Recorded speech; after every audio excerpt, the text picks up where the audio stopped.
we get to hear from Yiping Lai, founder of World of Angels, a US-based nonprofit dedicated to alleviating the suffering of homeless companion animals in China by funding existing partner sanctuaries, establishing new sanctuaries, and ending the cruelty of the meat trade in China.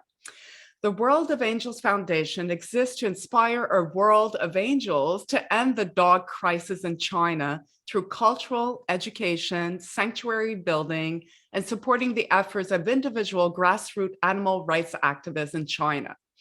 So without further ado, welcome to the show, Yiping. Hi, Jada. Thank you for having me.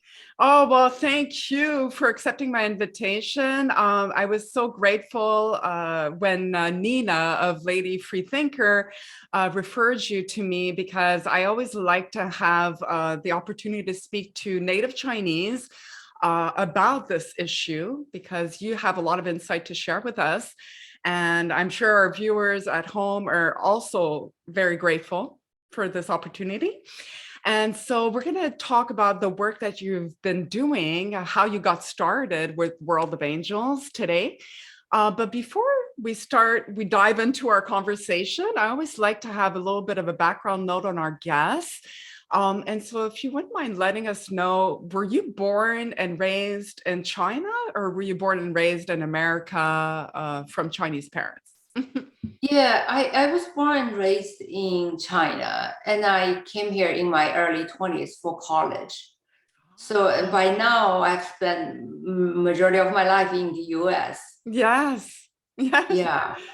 And are you the only member of your family to have crossed overseas to study, or? Yeah, when I came here 30 years ago, I didn't know anybody and didn't know that much about America. And everything I read about America is from, going the trips to the library. Yes. I get a very limited amount of magazine. Back then, I remember I spent first week of each month, finish all the magazines that's on the newsstand.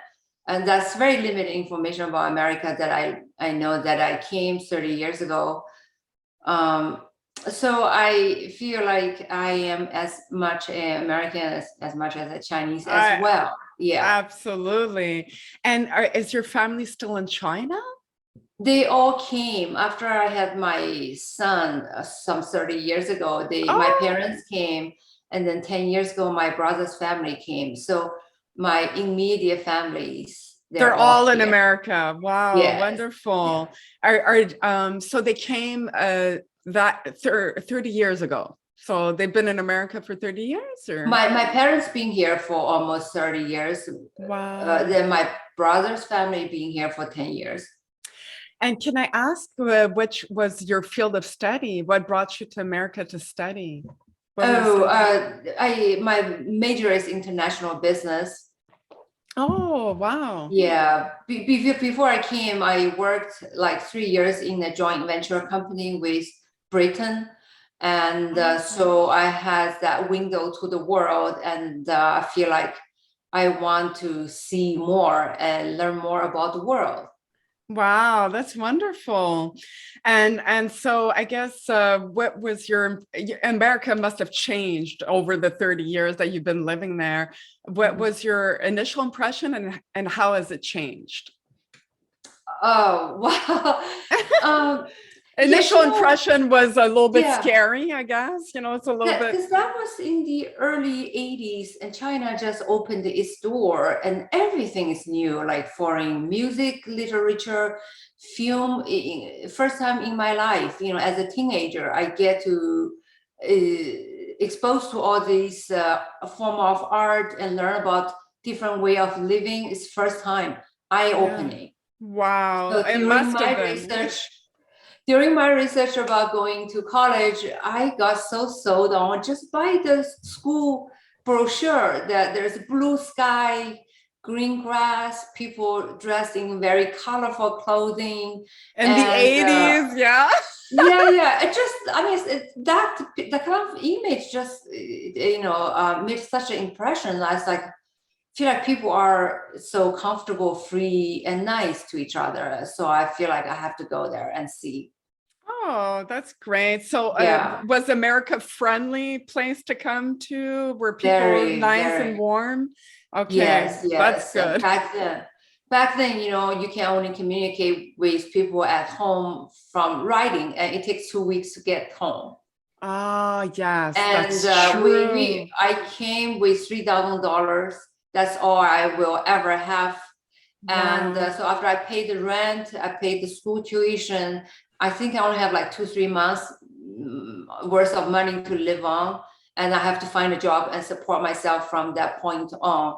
So you Wow. can't afford to make phone calls. You know, we make phone call once a month. Of course, that's true. Yeah, That's an aspect that we don't think about, like, but immigrating to another country with very little resources, yeah, it's a challenge. yeah. It must have been challenging, but you made it happen. Yeah, and I fell in love with the country, with the people right away. And you know, like I said, as a poor student, and I've met many, many kind people along the way in my school years, and then later on in my business life. You know, I had my own business for over 20 years. Oh, I met wow. many great, wonderful mentors that helped me. Are you able to say what kind of business it was or? Yeah, yeah. I was in the import business some 20 years ago. I started, I think it's 1995. Okay. Yeah. And we create products and then we have them made in China.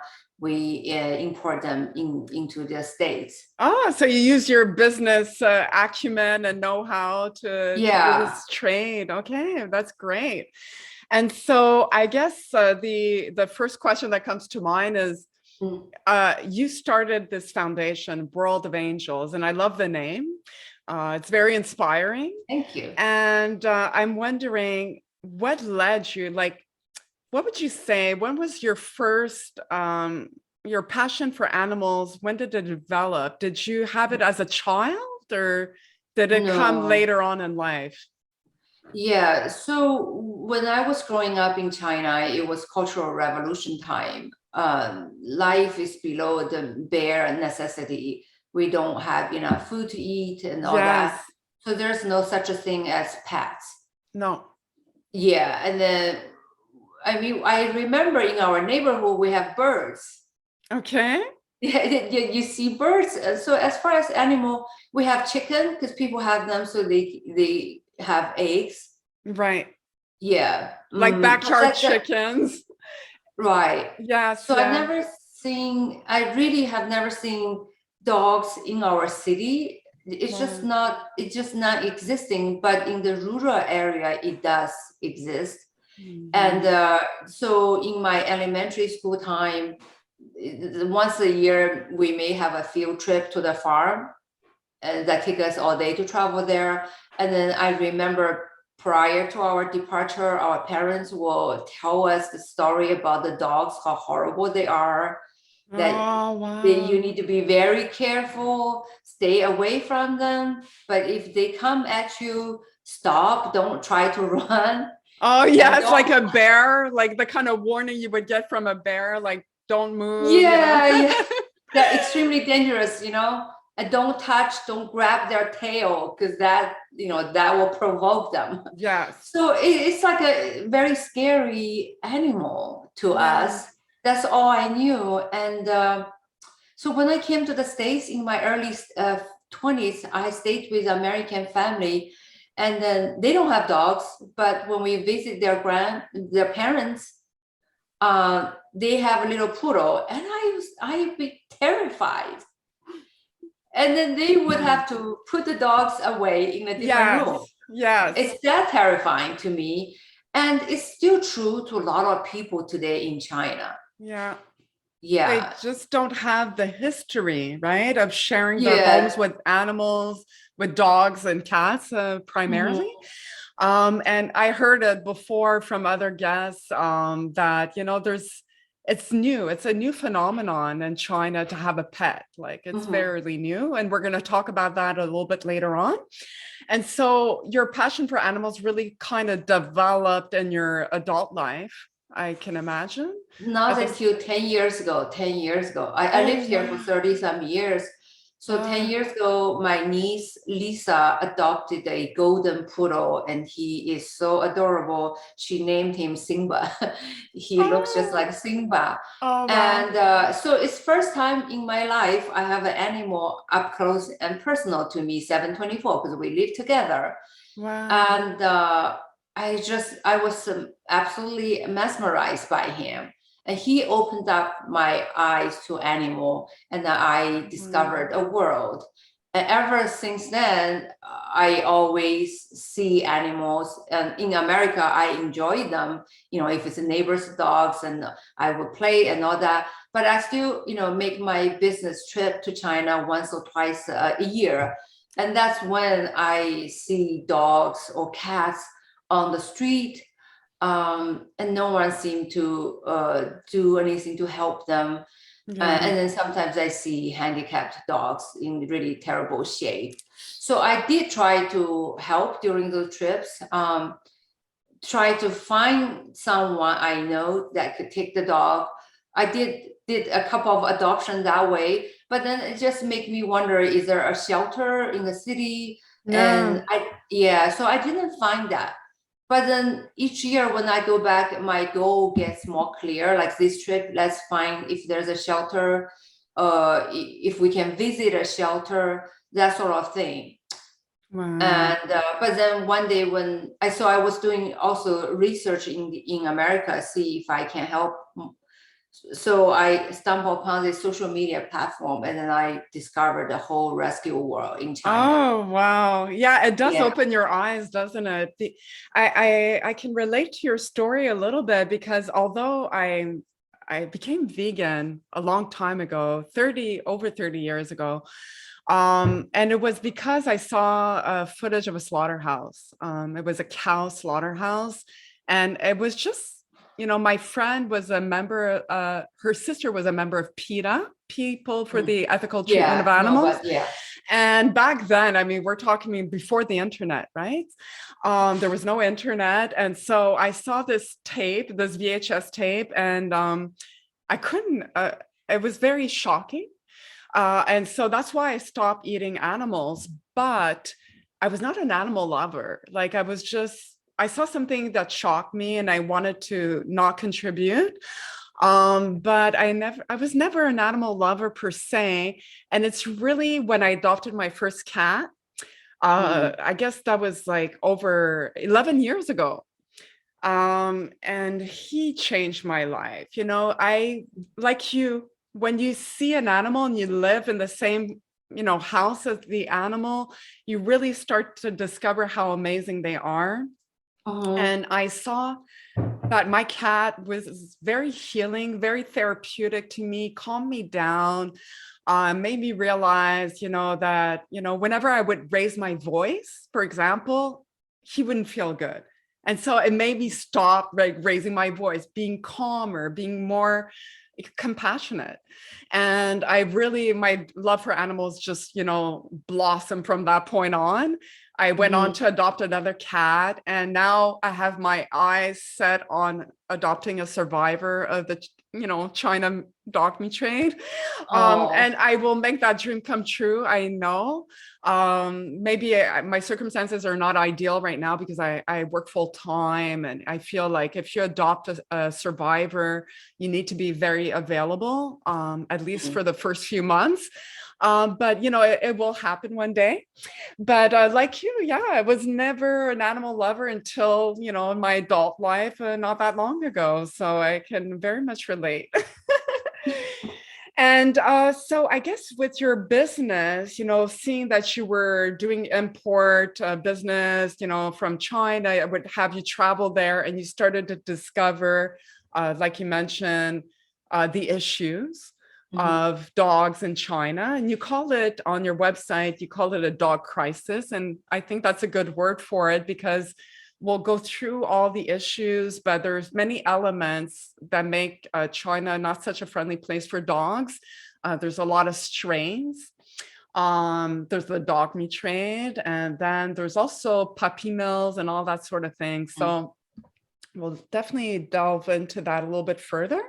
But through those trips and through your research and discovering this, the rescue world, like you said, on social media, at what Mhm. point did you say, listen, I'm going to have to start a foundation? And how Mm. did you start the foundation? What was your goal, objective at the time? And did you have any immediate help or Yeah. friends of yours that wanted to join you in this venture? Yeah, so once I discovered that social media platform, then I learned a lot about several different sanctuaries. Yeah. And so Miss Rong Sanctuary in Hubei, outside Wuhan, was the Yes. one that really caught my eyes. I spent a lot of time. I watched all the videos, all the stories about her shelter, and I was really deeply moved by her, and I decided to reach out to her, help her. And we set up a phone conference call on May 18th, 2019. I still remember that's a day Oh, really changed my wow. life. May 18th, 2019, I was in Florida attending conferences, but I decided like, let's meet at nighttime, our nighttime. And I remember we talked for a long time. We hit it off really well. Yeah. And I remember the next day, so after that, I just immersed myself ever since that moment. I Yeah. couldn't focus on my conference call anymore. I actually didn't go to any of the sessions. I just stayed in Wow. my hotel room, writing more questions for her, and make a plan.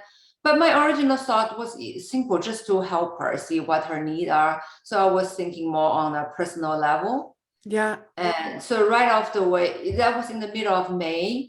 Her area has rain. It's a heavy raining season. She couldn't sleep at night because she said that her dogs, she has 165 dogs Oh that's my living God. in this abandoned factory site that has leaking roof. Whenever it rains, the floor is all like puddle of water, and Oh, the dogs just sleep on in the water. And then she, for sure, the skin outbreak will follow after that. of course. Yeah. Yeah, and in the morning, she will go there at 5 o'clock. She said she cannot go really early because if she go too early, the dog bark like crazy, then wake up the neighbor. It's a lot of complaint.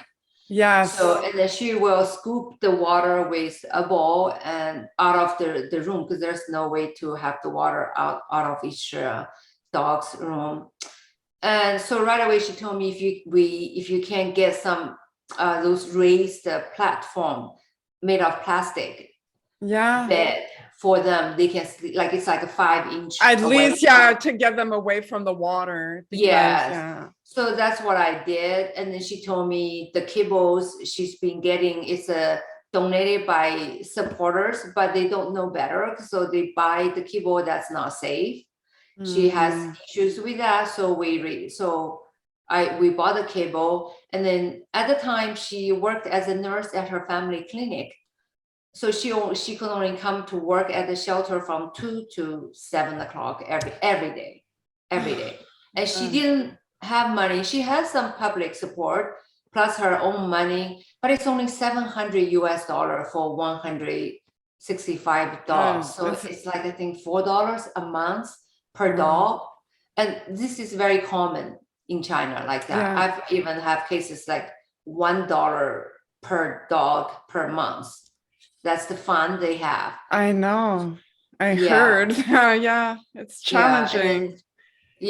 she has about 3 dozen of dogs who have not had spay and neuter.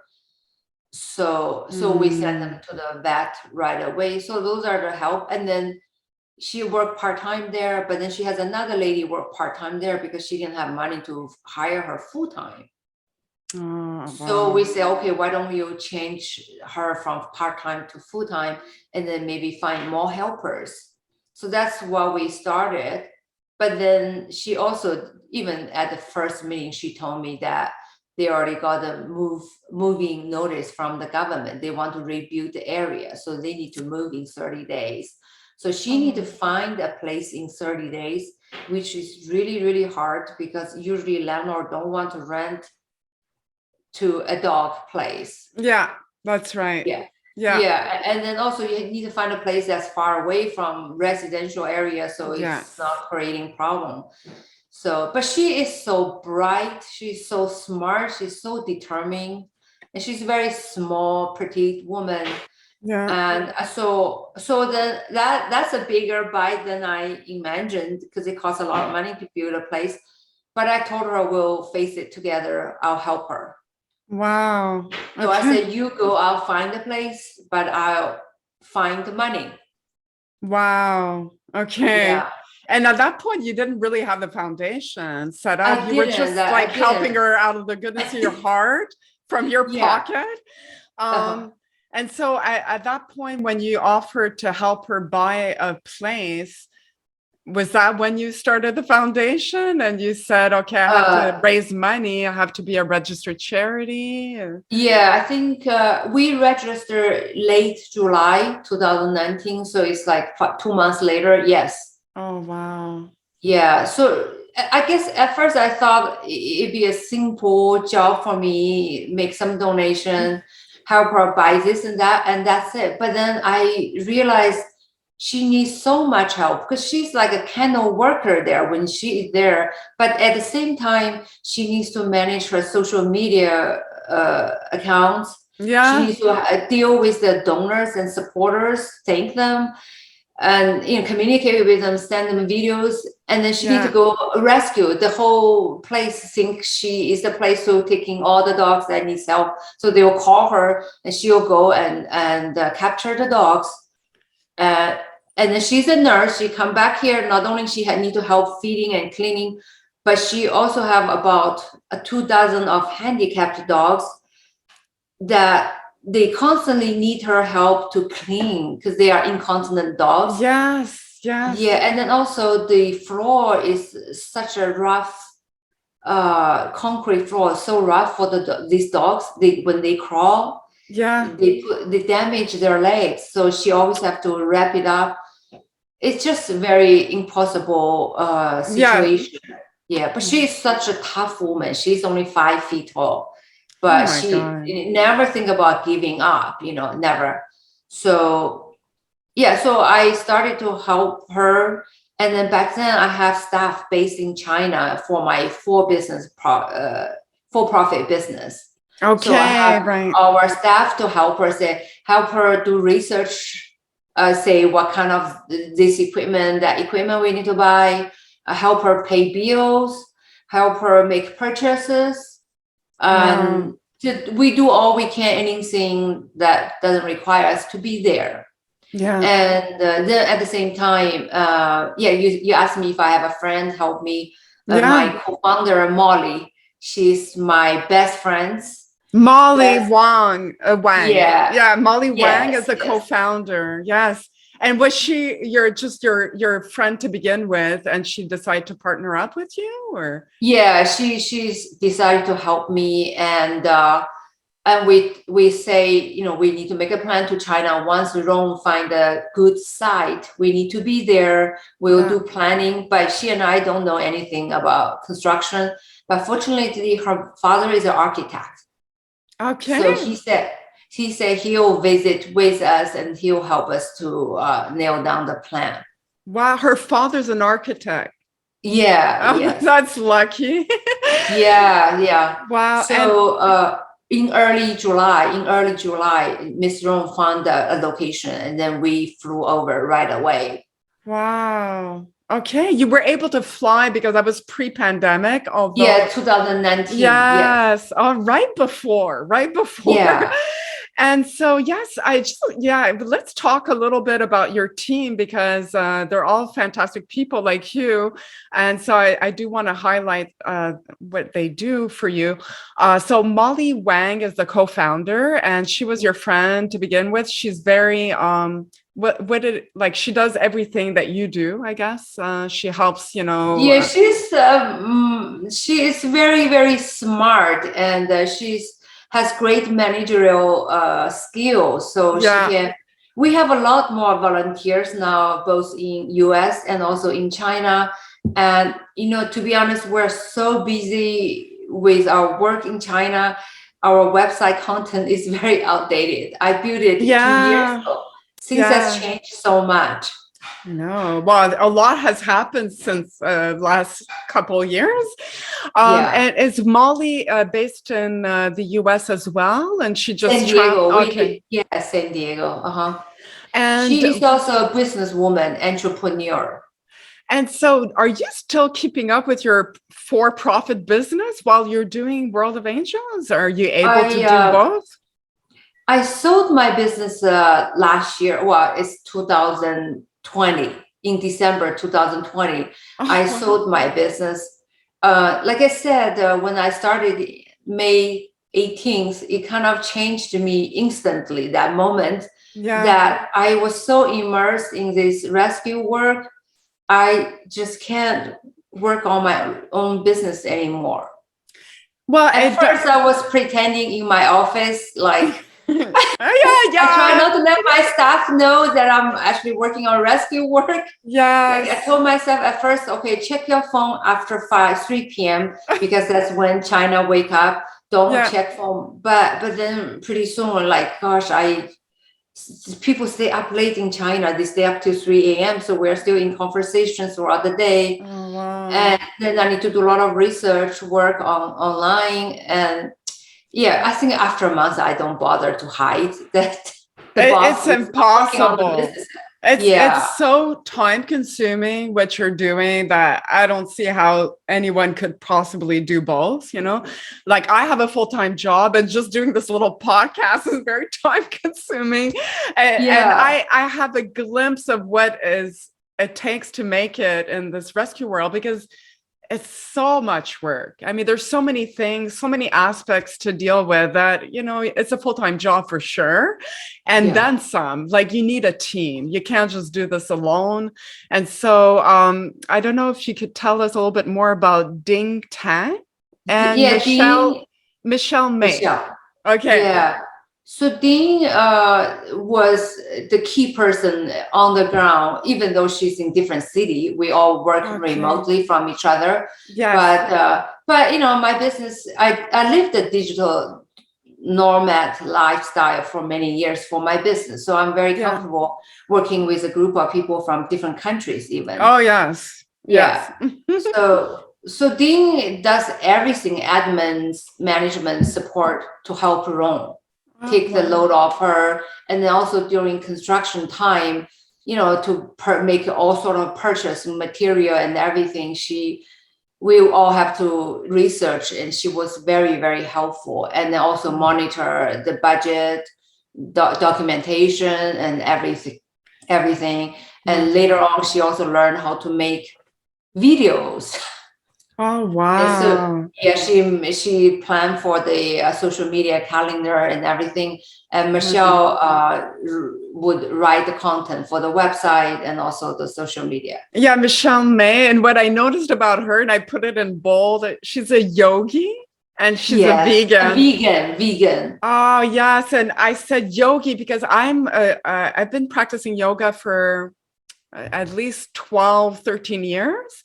And I feel like it changes you, like it makes you more compassionate, more aware of, all living beings. And I feel like it's great that she's a yogi because I had this idea and I'm hoping I'll make it come true eventually. But in order to raise money, for these rescues like yours, and the issue of the dog cat meat trade is one that is very close to my heart. Of all animal welfare issues, it's one that really stuck to me. Maybe because of the sheer cruelty that's involved, but also dogs are special. Like dogs are man's best friend. And they're so loyal. And I have worked as a volunteer for the SPCA. And I've heard so many stories time and again where a dog, in spite of being abused by his owner, will stay with him. because they're that loyal, and, to think that they're being mistreated like this, it just really tore a hole in my heart. And I was determined to do anything I could to help, even though I'm in Canada, even though like I don't speak Chinese, I was like, I have to help, the cause somehow. And that's why in many ways I started the podcast, because I felt like there was a need.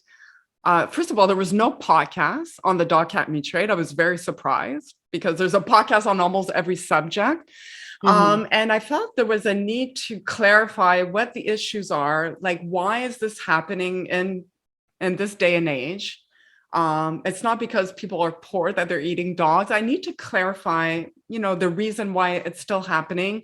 What is behind? What's the history? I had so many questions. And I felt there was a lot of misinformation on the internet. And so that's why I started the podcast. And I said, let me speak to people that know. and we can all learn, and we can become better advocates for the cause. Because if you don't understand the problem, you'll not be able to fix it, right? And so also my idea with the yoga is that a lot of people practice yoga all over the world. And yogis should be a little bit more compassionate towards animals. And I said, it would be great to have something called like a movement. I want to start this. Maybe Michelle can help me do it. Basically, the idea was yoga stops Yulin. And I would have people every, I don't know, it could be, in my mind, it was like every year during the Yulin Dog Meat Festival for those 10 days. It used to be 10 days. It's dwindled down quite a bit. But every day there'd be a yoga class that would, all the money would go towards helping these dogs, bring them back home, rehabilitate them. So, maybe one yoga class would be dedicating all their funds to your organization, for example. And I feel it's something that everyone could do across the world. And, That's a great idea. During those 10 days, it's our way of imagine if everyone paid $20 for this yoga class, and it would go, all funds would go to the rescue. It would be a good way to raise funds and to make change happen. Great. Yeah. So maybe I'll talk to Michelle.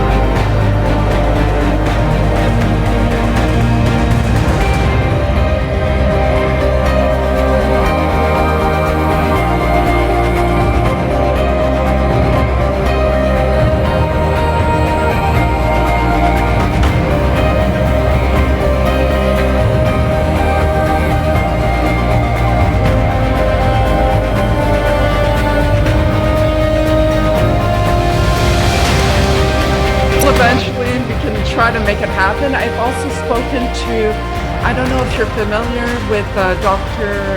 John Sessa of Vanderpump Dog Foundation, because they have, every year they have something called World Dog Day.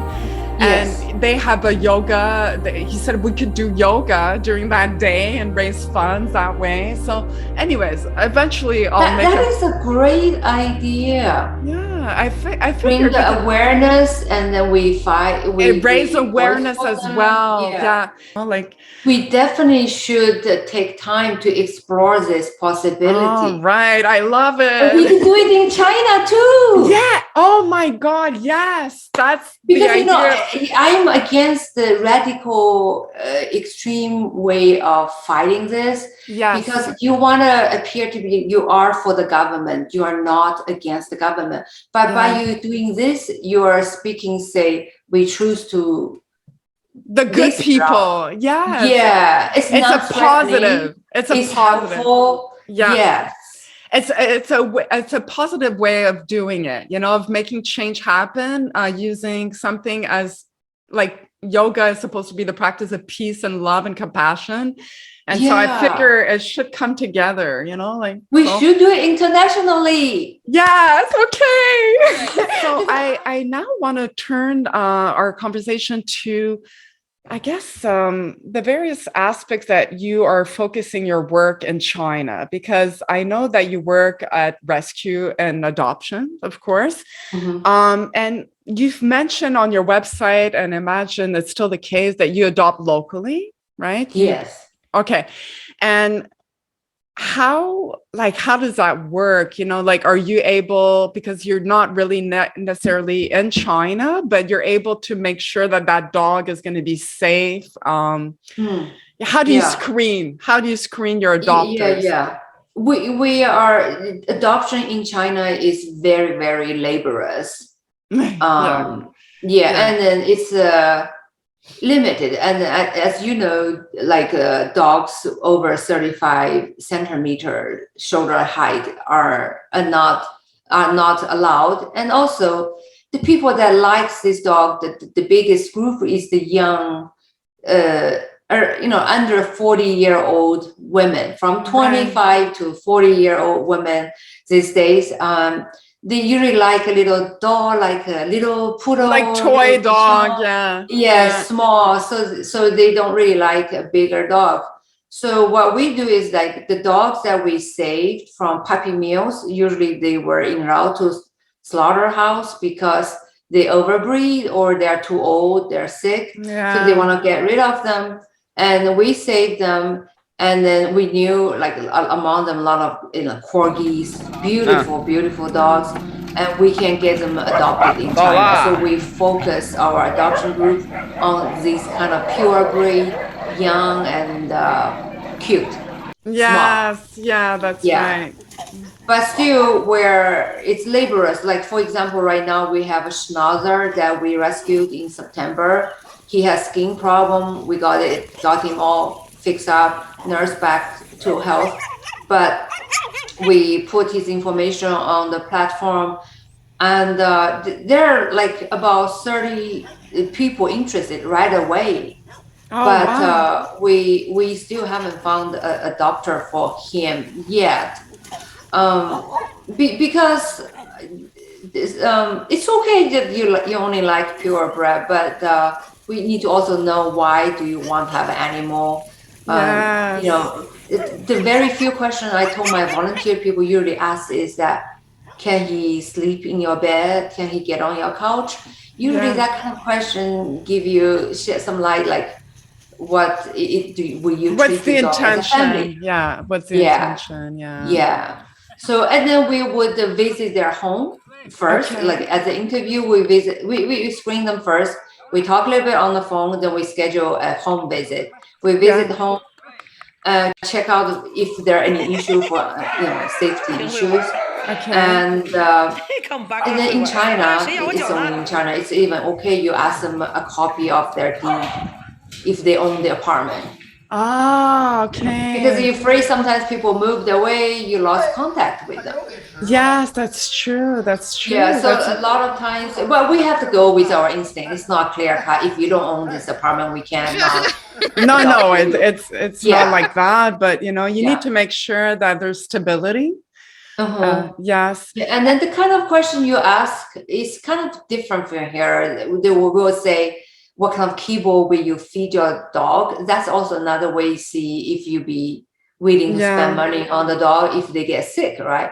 How much money you think are you willing to spend on monthly basis for your dog? If they get sick, what's the maximum are you willing to spend? Right. That's important, because like, having an animal is a responsibility. And like, for one, I know I spent a lot of money on my cats, but not everyone has that same mindset. And you need to make sure, especially a survivor of the meat trade, they might have health complications down the road. You need to make sure that person's going to be willing to go the extra mile and take care of their medical needs, right? But the dogs from puppy mills, oftentimes they're so friendly. Out of the cage, they're loving you already, and they're So anyway, yeah, that's that. And if we and then we always tell them the bad case scenario, like this dog may be very antsy when they get to your house. They may not be very lovey-dovey with you. They want to stay away from you. They may pee and poo everywhere. Possibly, So like, are you willing to be patient and be tolerant of them, give them at least a month before they kind of be normal? So those are the questions. And then if we're okay with them, we'll hand over the dog, but we'll stay in touch with them, check with them, and we'll also visit them again. So you have people in China that can do this kind of home visit? Yeah, I think that the thing with us, me and Molly, is because we are native people. We can get around culturally. We know how to get around. So I did not know anybody before I do this rescue work. The people that I know, and besides Mrs. Rong, I have not met any of the people that I work with. And I think it's fair to say they're in hundreds. I've never met them. But physically, in person, you've never met them. But with technology, I imagine you can do like virtual home visits. Like we're talking through the computer right now, so you can do that as well.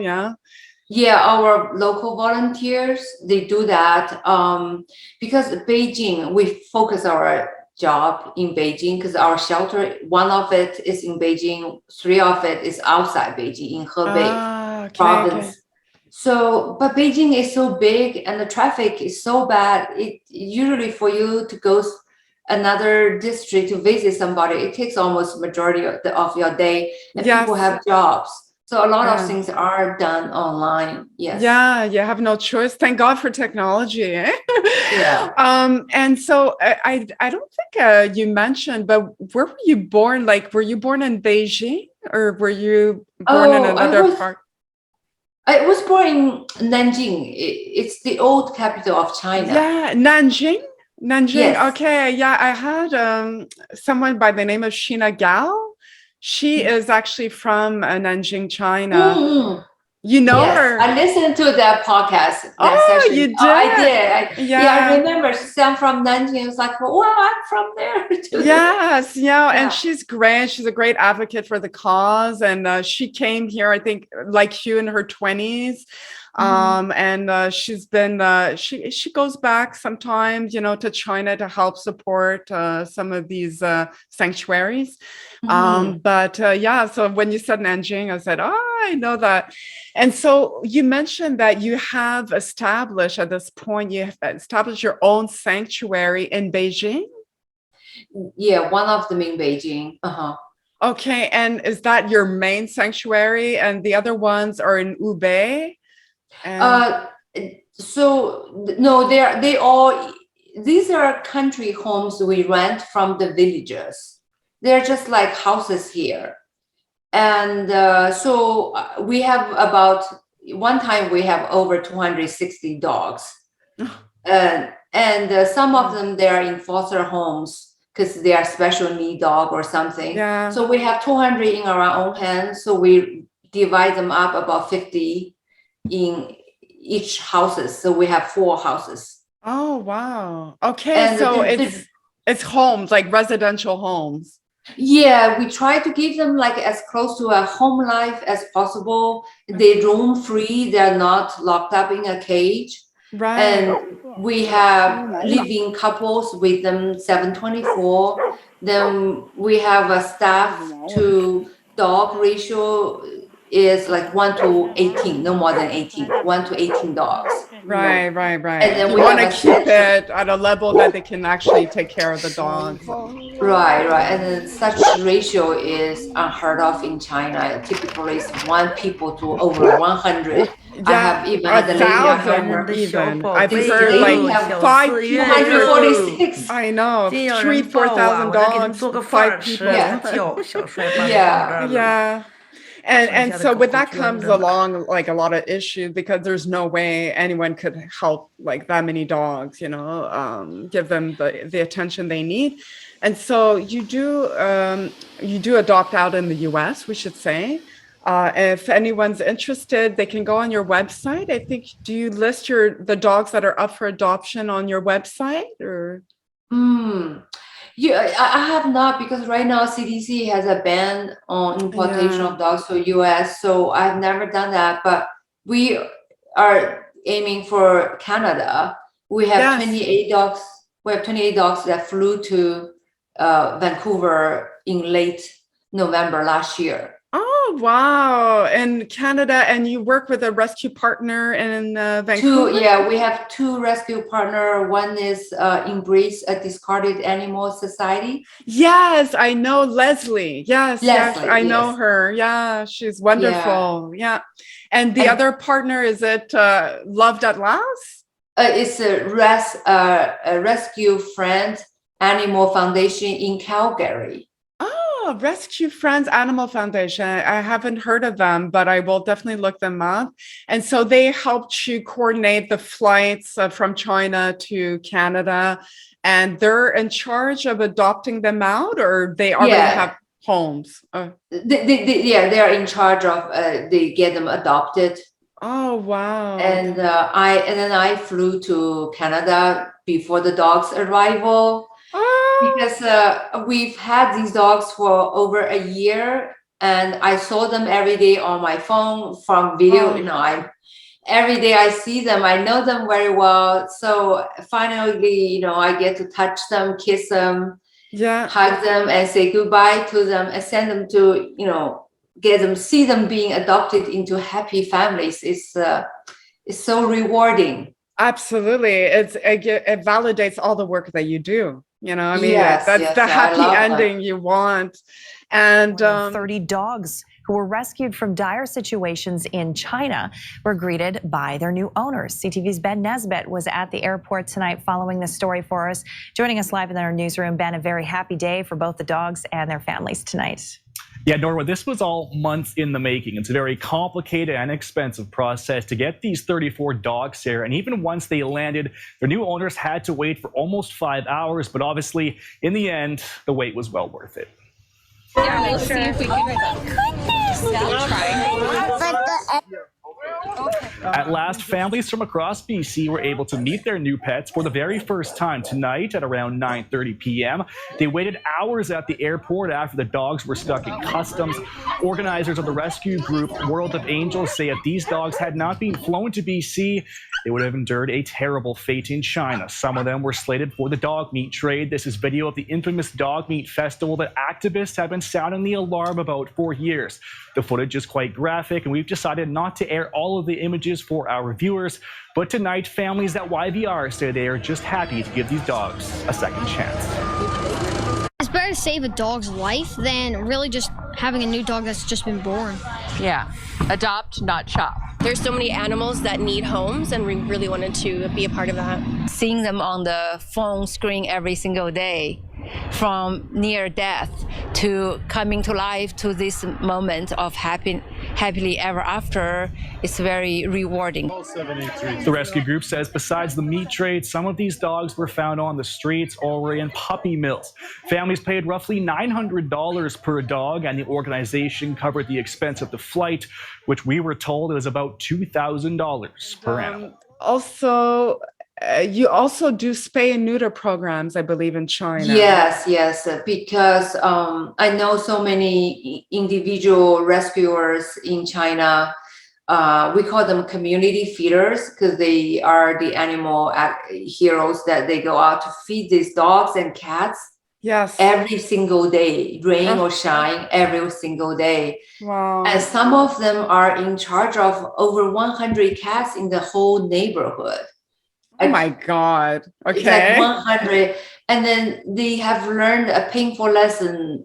If you don't, spay neuter them, they multiply, and then you just see them coming to this world only to suffer and die. And they don't want to see that anymore. But then the cost is so expensive. the cost is about $150 US dollar for spay and neuter in China. Oh, okay. That's very expensive for people that make $700 a month. Yes, no, Because that's they have not to squeeze that feasible. money to feed the dogs and cats, right? And then the Wow. hospital don't want to deal with so many people by giving them a discount special package. So then again, you know, because I didn't know anybody, but we find somebody who knows the owner of the hospitals or the chain Yes. clinics. So I spoke with them, and they gave us a very nice special package discount. And they allow our dog to stay in the hospital for 7 days before you release them, which is Wow. great. Because these rescuers home usually already have cats or something. They can't take these animals home to take No. care of them. That's Yeah. right. So this program is being launched for a little over a year now, and we have done over like about 2,500 spay and neuter in a year. Oh, wow. That's huge. It is That's huge. 2,500 a year. And that's a part of the solution, because obviously the more strays, they repopulate quite quickly, and then that becomes more victims. And and so without spay and neuter programs like what you've set up, it's like the problem perpetuates, you know, like you save one dog, but then there's 10 more, you know, like, so it's so important to control the population. And I know when I spoke to John Daly of WOA Dog Foundation, they've done miraculous work, because I think he told me that in Bangkok alone, they had over 650,000 strays. Yes. And so that was the problem. And they set up free spay and neuter clinics all over the country, and they've really curbed the overpopulation quite a bit. And so that reduces the victims of the dog meat trade. And luckily that country, I believe, is in 2017 that they outlawed the dog meat trade in Thailand. Much to WOA Dogs Foundation, their credit. They work behind scenes to make it happen. That's right. That's right. So, so important that you do this. And also, I know you mentioned, I think on your website, that you have educational programs, or you call them cultural educational programs. What are those like? And, you know, yeah, I don't know that one. We do not have an official program like that. Okay. Oh, did I maybe misread, or? But I think you mentioned that part of your mission is obviously education of you know, locals about animals. And no, we have TNR. We have our own shelter. We build shelters. We do adoption, and then we also do emergency responses. Okay. Yeah. So, and what does that entail? Emergency response? It's like somebody calls you. Like natural disaster, like a flooding in 2020 in summertime. China has one of the biggest storms. I know. And flooding. Yeah, and then the dogs were being swamped away by the flood. Yes. And one of the shelter we helped, their fences were damaged, and dogs were running away. So we donated to 3 of the shelters, and one of the shelter, as I learned, this is the one that the fence were all broken. Yeah, and we gave them money first to build a shelter, then the defense. Then I talked to her. I realized that she saved so many dogs from dog meat trade. Yeah. Like, and she's by herself. This is one lady, 250 dogs by herself. God. And she had somebody that helped her build the place. But before he completed, his business went under because of COVID-19. He can't support her anymore. So she told me, and this is in Inner Mongolia, China. It's extremely cold. Even though I met her in July, I know in winter will be there in no time, because summertime is a little easier. And her dog half of the dog would sleep outside, just no Oh. cover, no nothing. Oh my God. And they're not big dogs. They're like medium-sized dog. I was like, oh my God, I can't just, like, after you know this, you just can't walk away. So I will build her kennels and all that. But I did shared her story with SPCAI. Yes, that's the SPCA International. Yes. Yes. So they gave us a $10,000 grant. Wow. And And when was together this? When was this? This is in 2020. Okay.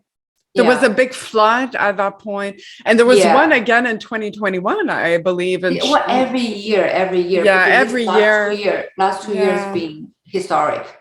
Wow. So along with our own money, we built the kennel for her. She also has some 60 dogs that need spayed and neutered. So we offered her money for that. We also asked her to hire a worker. It's impossible. And her dogs are getting sick all the time because they're from meat trade, so they have distemper. Then you get another one, and just and all the time she always have some dogs with distemper problem. Oh, yes. And that's a popular one, eh? A lot of dogs suffer from that. And distemper parvo. And what is it exactly? It's a parasite, like distemper. Like for those who aren't familiar. I know the buzzword, but I leave everything to the doctor. But it's a contagious disease, very contagious. And the symptoms are neurological. It affects neurological. Yes. Yeah. Okay. And the virus can be in place for 6 months. And it can be fatal, I believe. Yes, very fatal. Like I think the death rate is above 60%. Oh wow. A bit like rabies. Rabies is fatal as well. Well, definitely in humans. And human rabies is actually a big problem in Southeast Asia. In places like Indonesia, there's a lot of cases, Vietnam, and a lot of it is directly related to the dog meat trade. The workers involved, if they get bitten, the dog has rabies. Well, guess what? You've got rabies now. And human, if it's not caught in time, it's absolutely fatal within a few days. This is what I learned. But the person we were talking about near Mongolia is it Dog Whisperer Rescue Alliance? Is that the one? Or? Oh no, that one is in northern east part of China. One of the notorious dog meat trade place. Oh, is it Canyon Ranch? Okay, because I know on your website you say it's dated, but I noticed 4 kind of rescue partners you work with, and there's Crystal Springs Sanctuary in Ubei. I believe that's the lady, Mrs. Rong. Yes. Yeah, and then there's Canyon Ranch Sanctuary in Tianjin. Tianjin, yes. Yeah, and that's in the north. That's nearby Beijing, yeah. And then there's Bloomingfield Sanctuary, and that's directly in Beijing.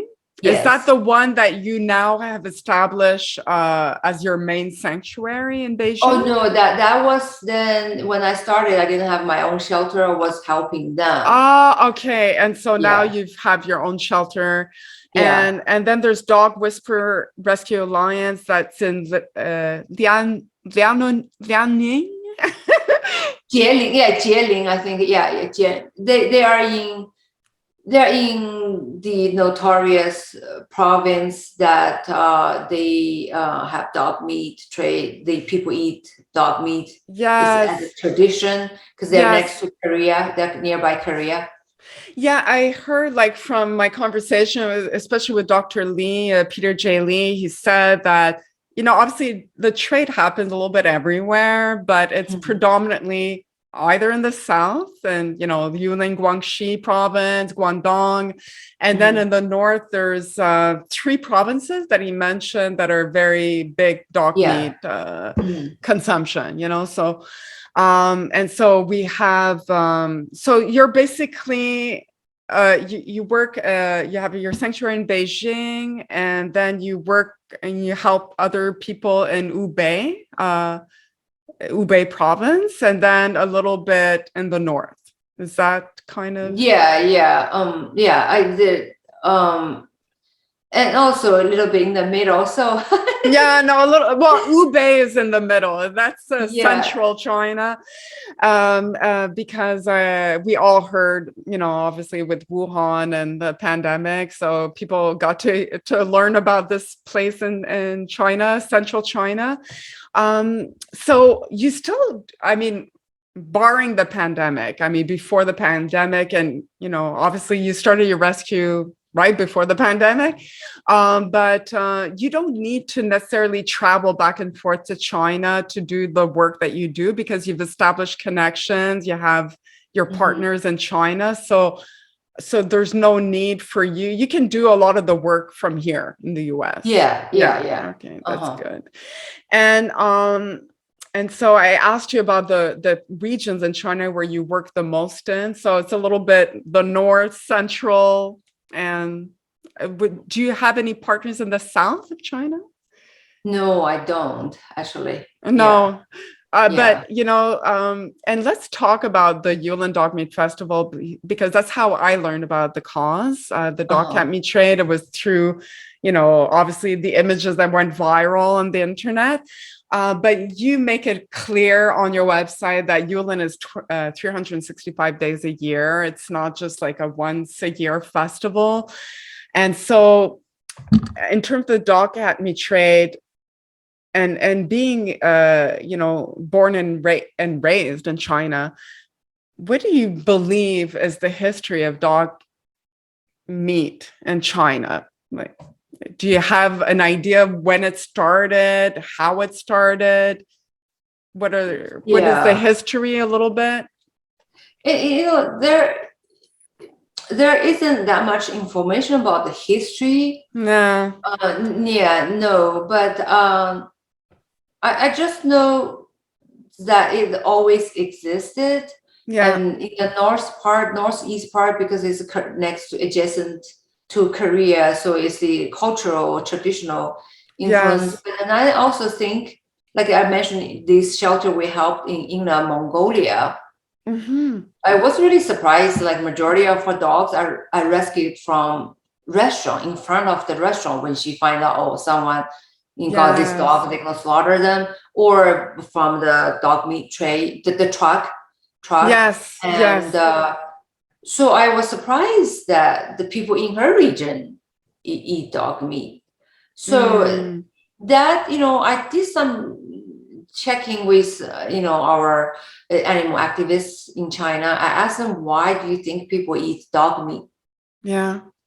So it first is culturally, like northeast part of China is the tradition. They eat dog meat. Yeah. And also some people will eat it as a delicacy. Yes. They like it. And then the other part, I think, I don't know how big is it, but I think I personally think it's probably one of the big reasons why people still eating it. It's because it's more economic. Oh, really? Okay, that was that's my thing, because I noticed that in the poverty-stricken provinces, we have a lot of cases like that. Yeah, but I thought that was more related to the fact that these people have limited resources, limited education, and for them, it's a way of making a living. So the dog meat trade, as I understand it, it happens more in the rural parts of China, not like, Beijing. But there are dog meat restaurants a little bit everywhere in China. And that has been, corroborated by many people. So they have dog meat restaurants even in Beijing, which I was very surprised, because they don't have a restaurant that would say dog meat restaurant. They cannot exist like that. No, it's not advertised like that. No. Okay. Yeah. So when I checked with our volunteers, say, hey, do you think there is dog meat restaurant in Beijing? You cannot find that way. but you will find in their site like Yelp, like our Yelp people write reviews. Yeah, That's when we find it. Oh, okay, they do exist.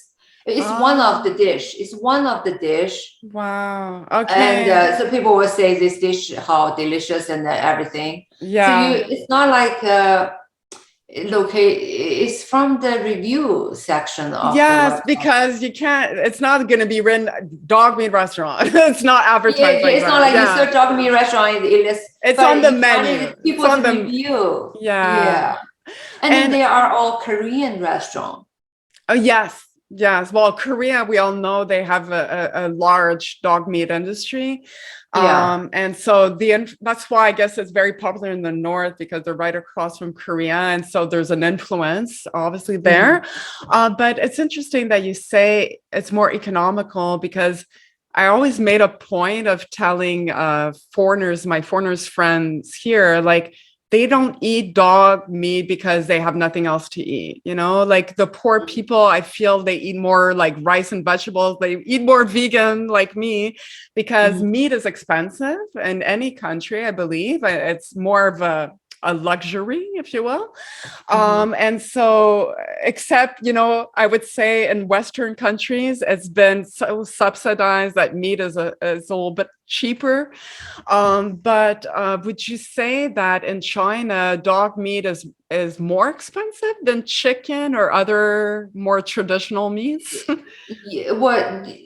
Beef and lambs are the most expensive. Yes. They're twice as much or even more than chicken. Oh, yes. Okay. Yeah. And then dog's meat is about the chicken price. Okay, about the same as chicken. Okay. Yeah, and but the things, if you catch a dog, it's free if you do it yourself. Yes, exactly. And it will last you days, right? And I see. At first, I thought when I just got involved in rescue work, I thought dog meat trade is a trade. It's organized. Yeah. But then I literally find out later that there are individual people in Beijing. Well, these are like migrant workers from the countryside coming to the city doing some odd end job. They have eye to catch dogs. Usually, homeless dogs are usually in the demolished site where they turn down the houses, building new ones, and dogs live there because no people are around them. They're safer. And these people will eye for these dogs. So, because we have one of our very first rescue dog, his name is Cody, and that's his story. Like, he was in our TNR program. Okay. They were capturing other dogs, and then they found him. That I didn't know that they have set up metal loops with all the needles around it. Oh, to capture. They put a sausage there, and they hang it by the tree. And then if a dog sees it, they go in, and then it will lock their neck. You'll lock the neck, and then you come off the ground, and then you try to fight it, and then you die. The harder you fight, it'll cut your throat.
喂，这回把地上那边的梦中有来跟大水干了。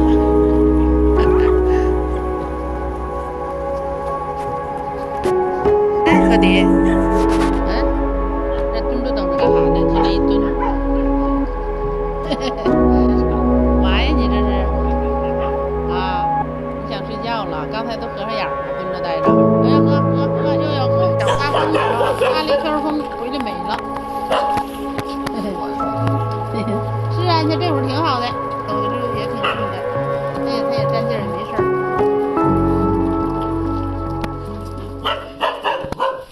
Cody is very brave and very smart. He break the loop or something.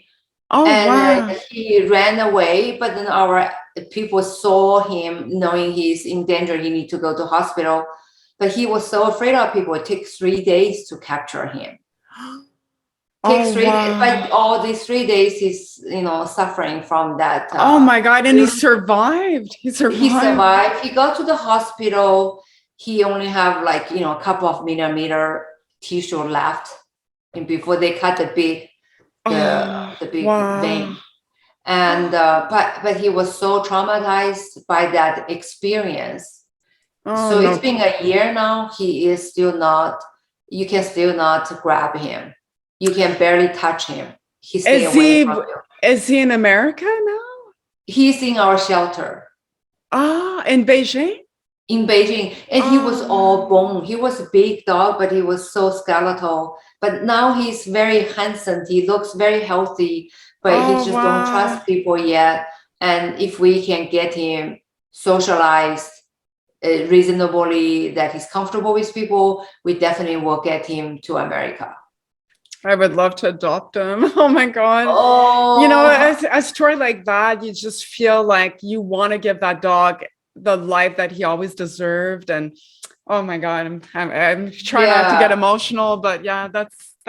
And he was found near Beijing, or near Beijing, in Beijing actually. Oh my God! So they try to catch dogs to sell them.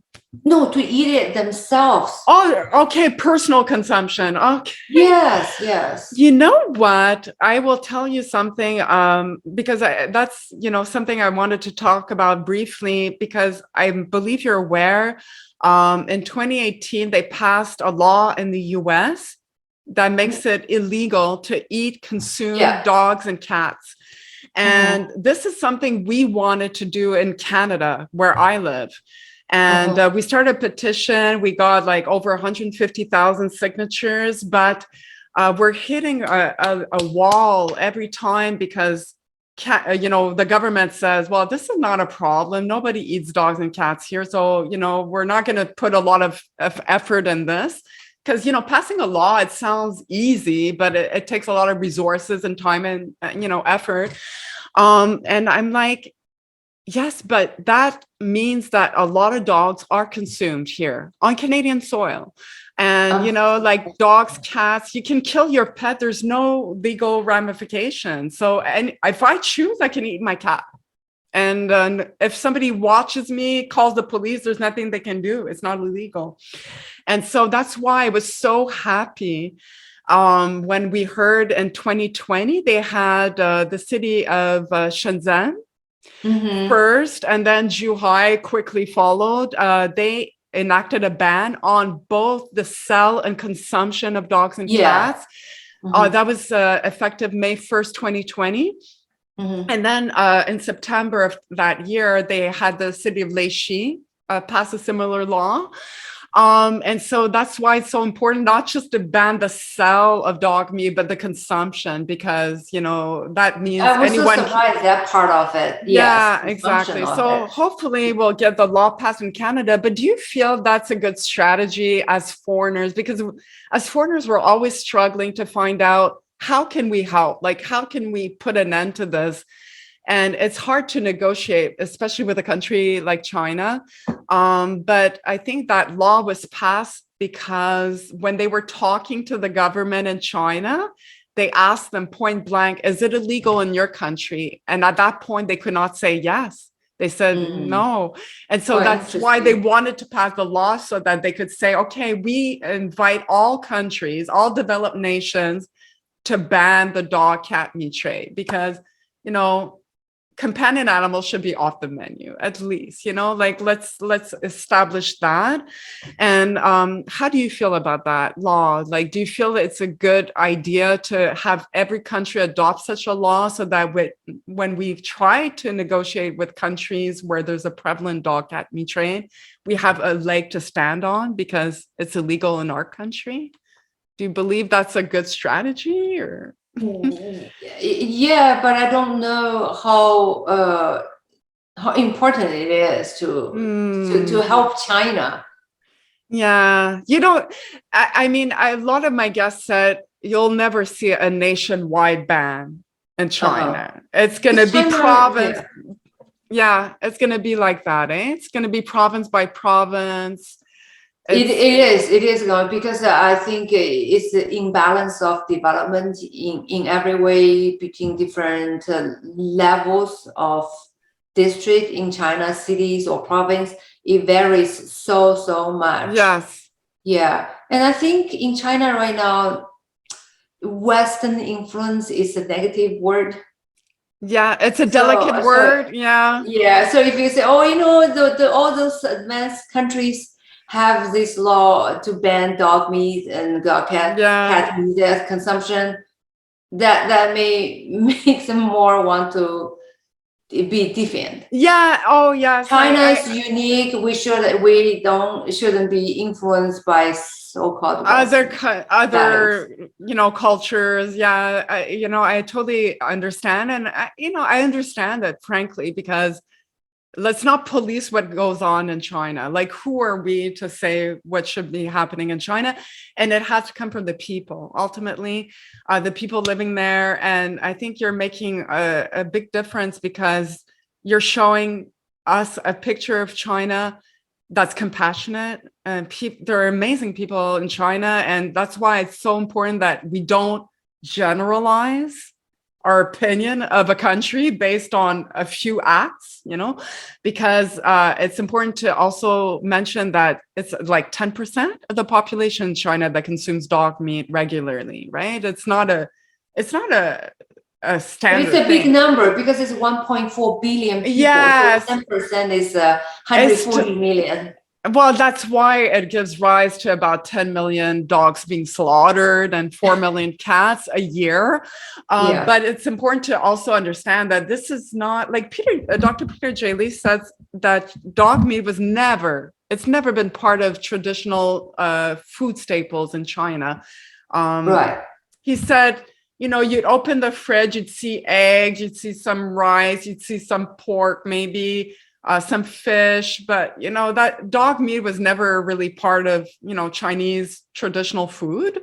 And he also mentioned that the trade, really, as we know it today, it's a modern day invention, because people wanted to make money, wanted to become independent, so they would open up restaurants. And dog meat is, like you said, if you catch a dog, it's free, so it's more easy for anyone to get involved in the trade. Like, you don't need to be a worker out on a farm, you don't need, it's more accessible, I guess.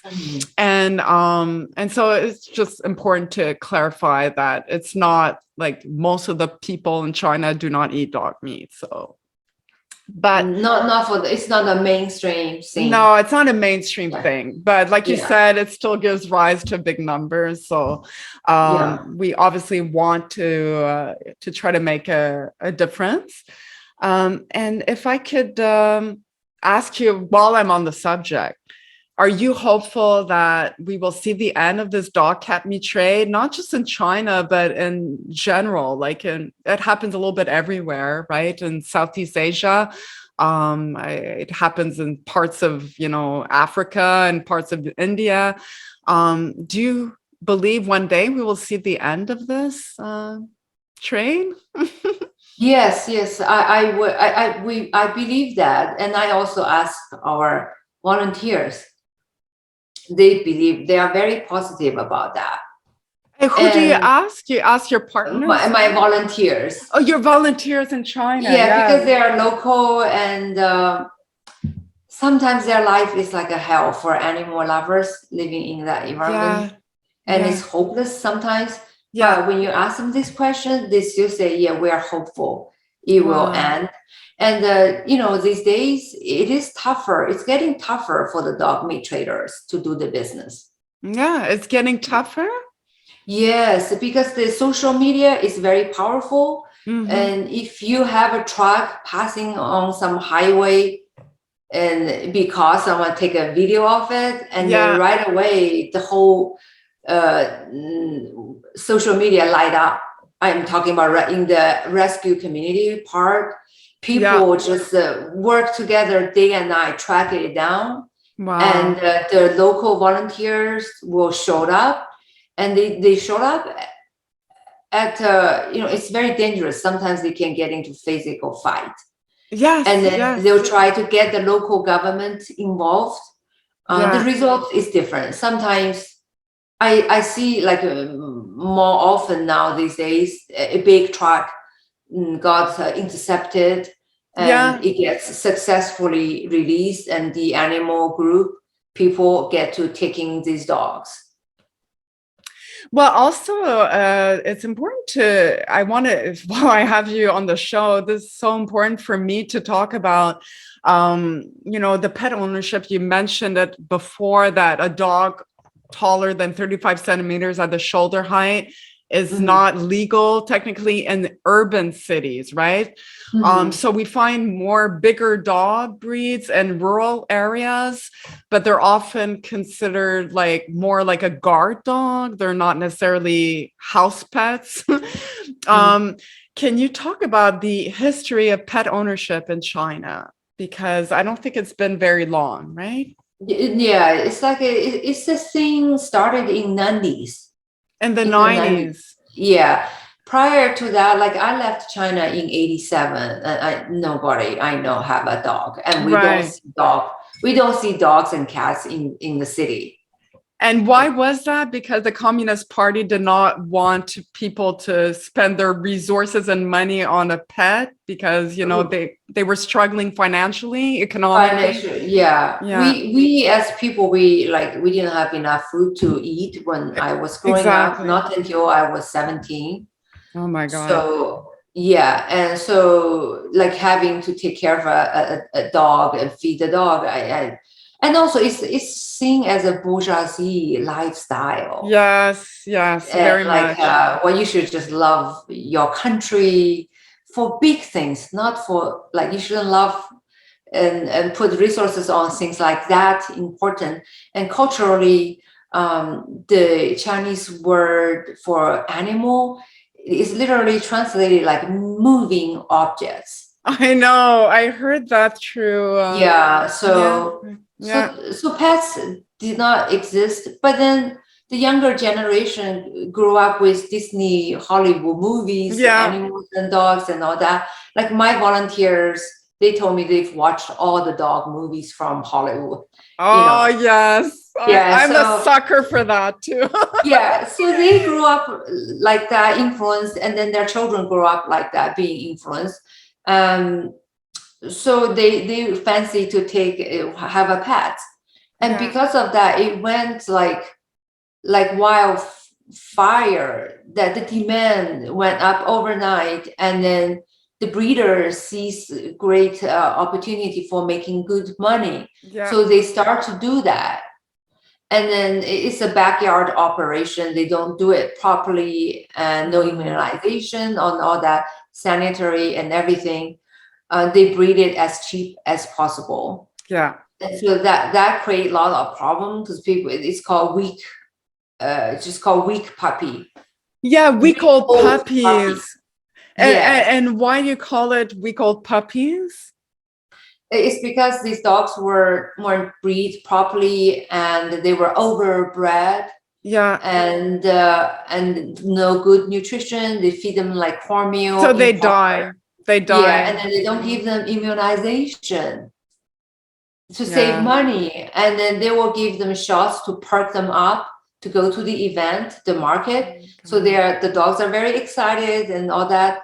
And people buy them, and then they get home in a week. They have parvo, they have distemper.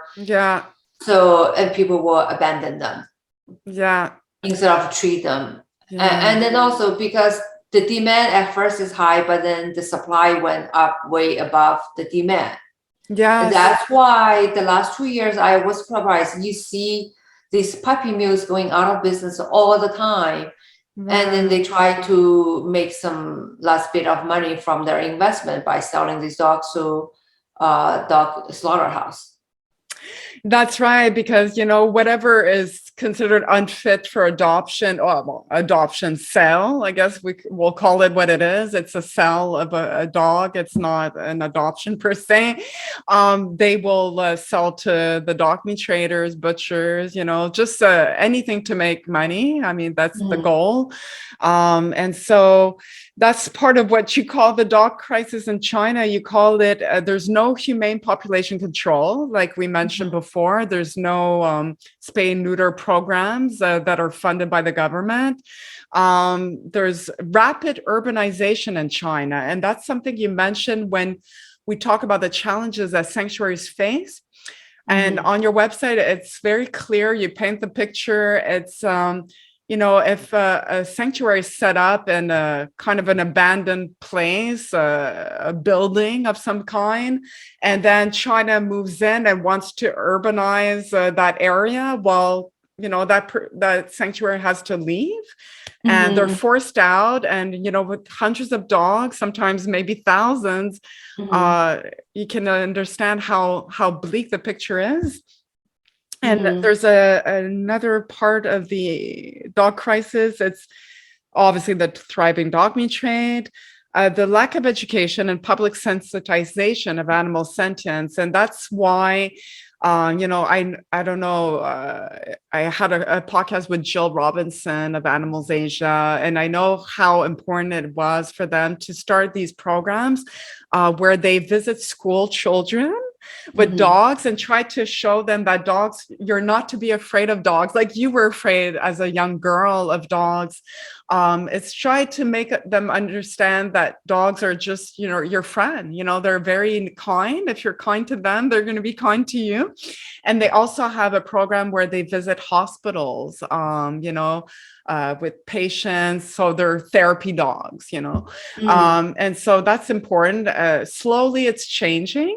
And would you say that it's more the older generation that really consumes dog meat? And so we're hopeful because, you know, eventually, you know, the younger generation will take those positions in government, and there's going to be, you know, a different type of mentality and viewpoint on dog meat. And I think, you know, gradually it'll be phased out.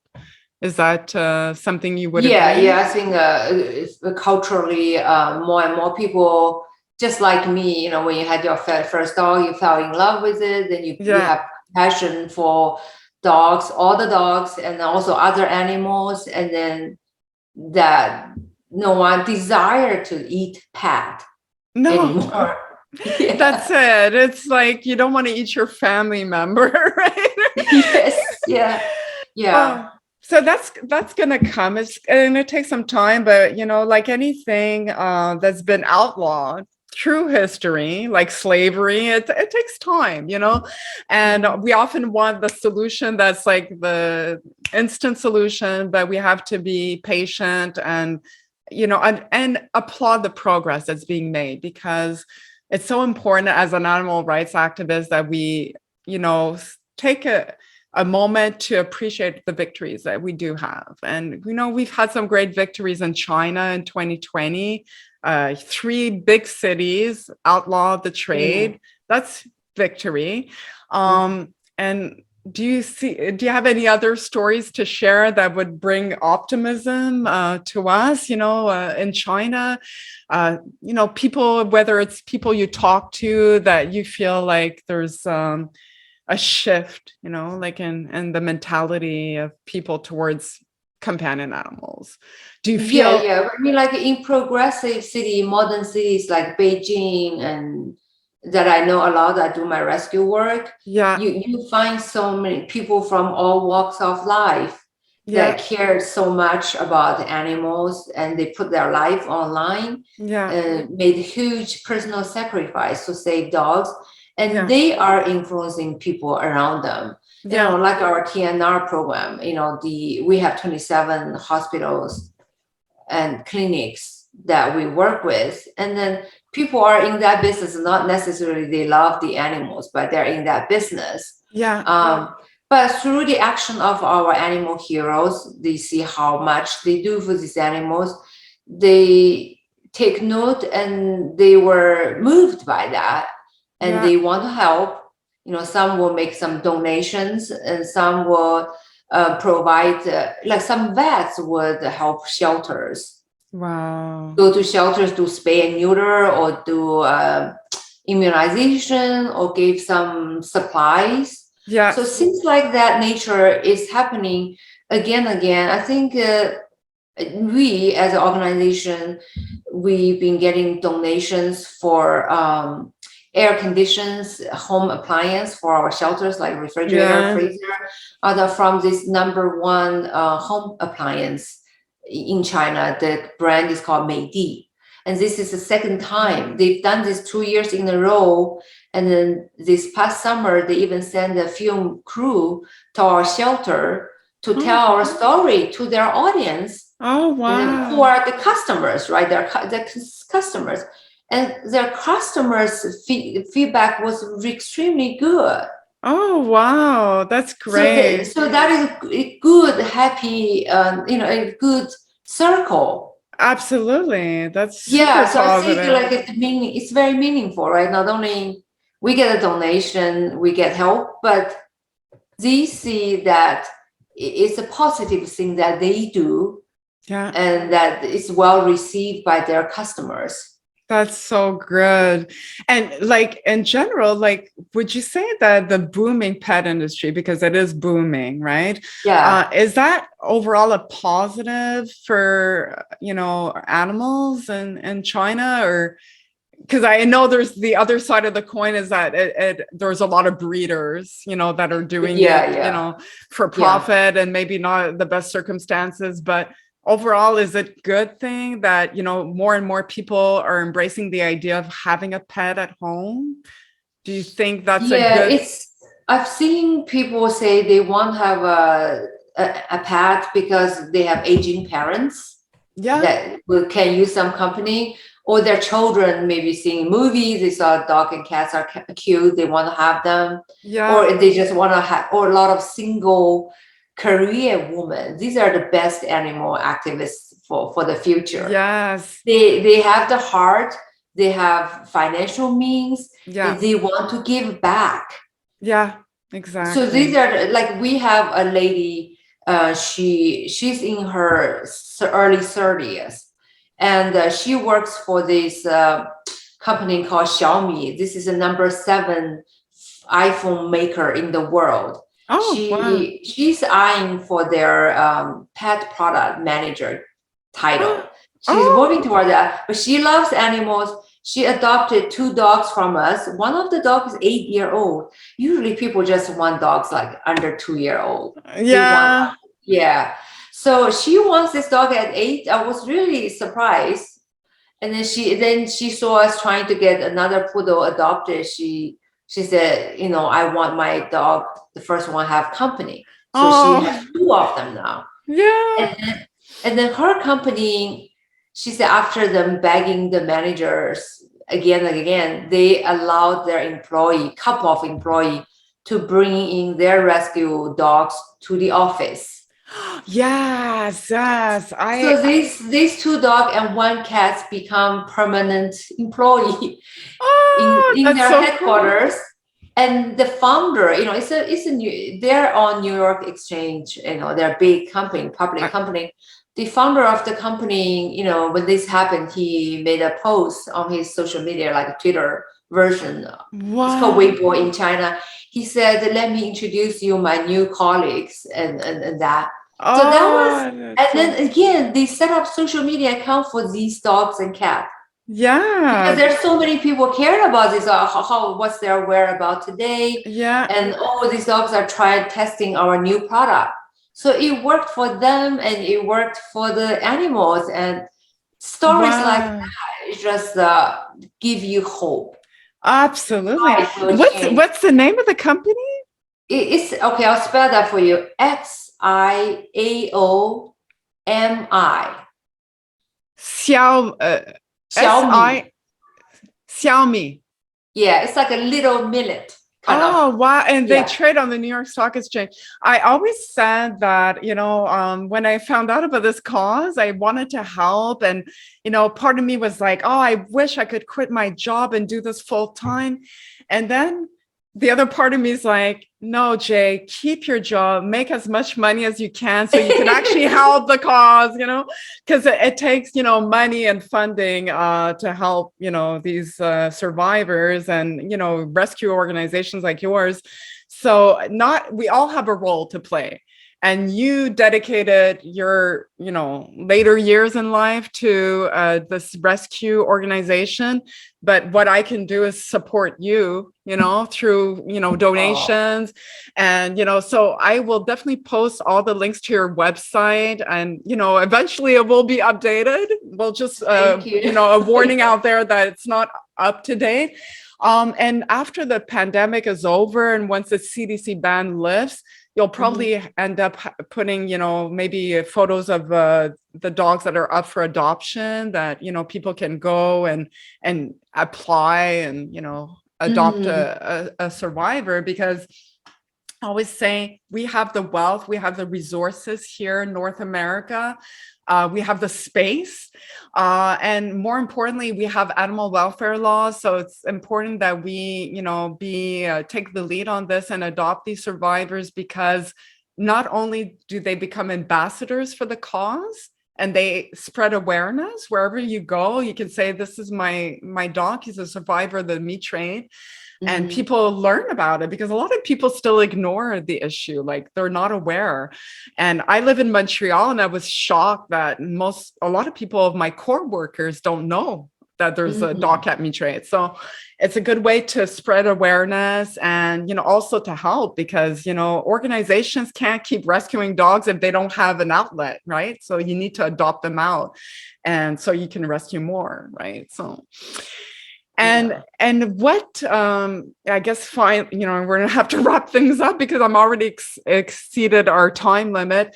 But what do you have any projects that you want to talk to us about today, like in the works, or that we could, maybe share with our viewers to look forward to, or? Yeah. So the last year, I've been focusing personally a lot of my time, energy in learning about shelter management, because we took in 260 dogs in an over year period. Was a lot of work. And this model that I have to have 50 something dog in a country home, especially tailored to China's unique situation, that I find it's almost impossible to find a place for 200 dogs. That you could live there for a relatively long time.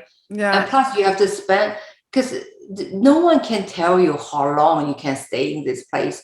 And it has happened many times. People barely, they built up this site, they barely moved in, they were told they need to move.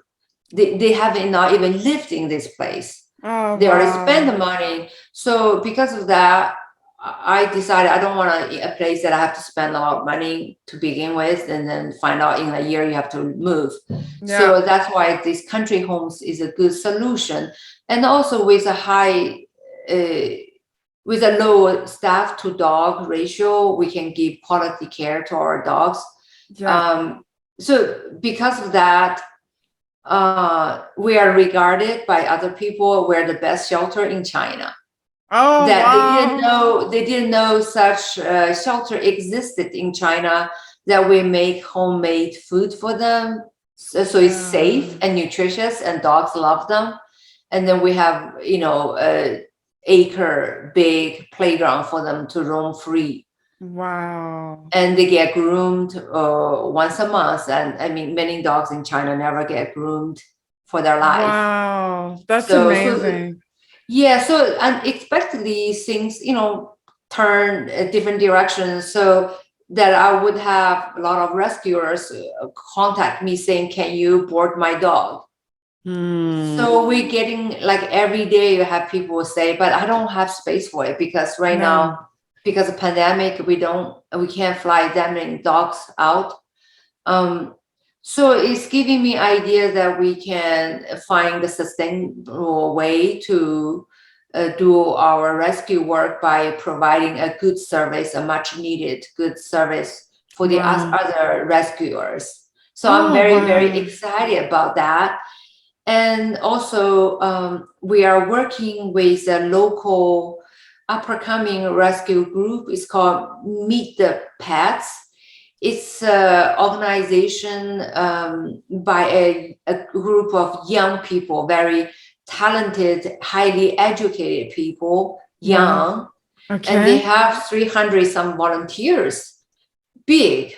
Wow. Yeah, in a year. And they focus on, we think alike, because in the ecosystem of rescue work, I see like 90% of people put effort in the frontline rescue work. Yeah. But then they get the dog stuck with them for the rest of their life, and then they're at their capacity in no time. They cannot rescue any dog. So that's no solution. You need to find adoption. But adoption is so hard in China. A lot of large dog, like golden, is not adoptable. No, that's why you need Americans. And also the UK. I don't know if you've adopted dogs in the UK. No, not yet. But that might come. Last year we started our shelter in March 2021. So I've been spending a good year managing it, learning the rope, and trying to set up systems, process, and standard. Try to run it like a franchise, franchise that have foresight. That's right, because you're like a model for others to follow. If you that's the thing also. We've been contacted by shelters. They ask us advice about how you do this, how you do that, how did you train your dogs well behaved, when at the end of the day you ask them, let's go, like go home, they just rush home. Wow. So they're very well-behaved dogs. They take care of their business outside their rooms and all that. So that's important. Otherwise the cleaning is impossible, right? For this dog. So we are providing a good, much needed service for the community for boarding, but then we have also invested in training our staff to learn how to train dog behavior, so that they are adoptable, right? And that's it. And that's very lacking among the rescuers. They don't have time. No, they can't do it. They don't. So even if they do have plans, say, I want my dog to be adopted overseas, but they don't have time to train them to that level. So we are going to say, hey, if you are interested in getting your dog adopted overseas, we can help you with that. First, you get your dog boarded at our place. We'll train your dog, and we'll give them immunization, rabies. We'll check them medically, and then we'll find a flight volunteer for your dog. So that way it's very affordable. Flying cargo right now is not a sustainable. It's absolutely astronomical, the cost. I mean, I think that's a big problem. And it started before even the CDC ban. I mean, as soon as the pandemic hit, all flights, had stopped at one point. No one was flying. And so without flight volunteers, the cost is just so high. I think it's like $45,000 US for one pallet of, dogs. That would be like about 20 some medium-sized dogs or 45 small dogs. So that's a huge cost, but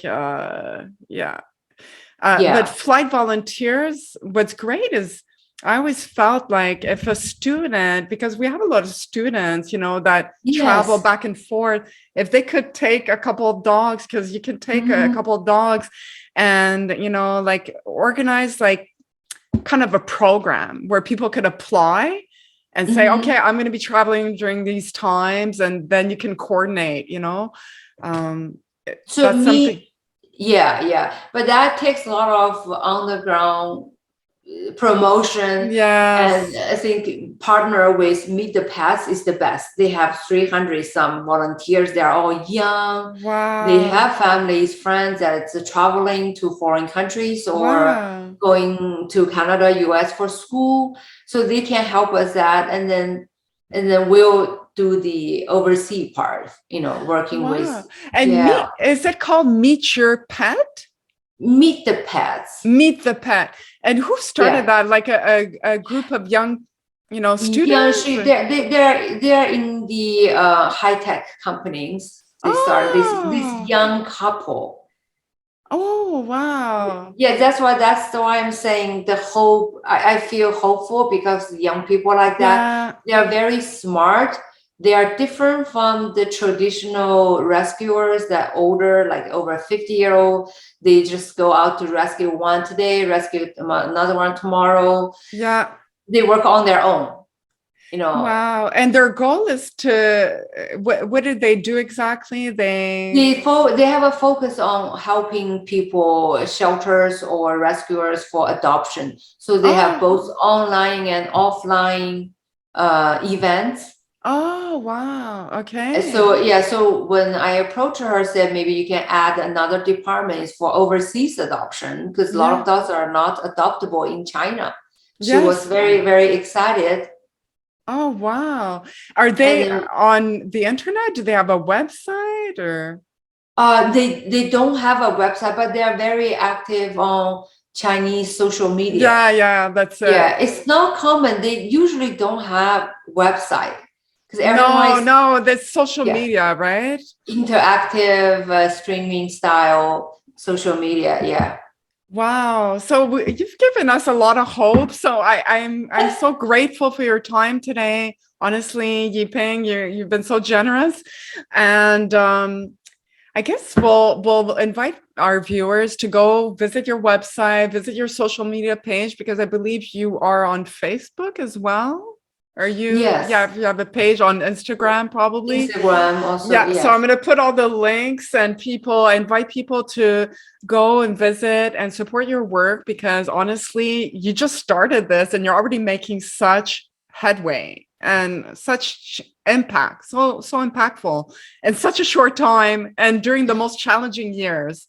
So I cannot imagine if you had no roadblocks what you could accomplish. So that's the hope. Yes. Yeah, I will continue to follow you, and I invite everyone at home, if you have the ability, please consider donations, because without donations you can't do any of this work. And we've all highlighted the issues that you face and the many challenges. And so I invite all our viewers to go and support your work and keep following you, and give you thumbs up, and all the victories that lie ahead, we'll celebrate them with you. Thank you so much for your time. Yiping, you've been amazing, and I'll definitely be in touch with you. I'll let you know when this will be released. Okay, thank you. Take care. Have a good night.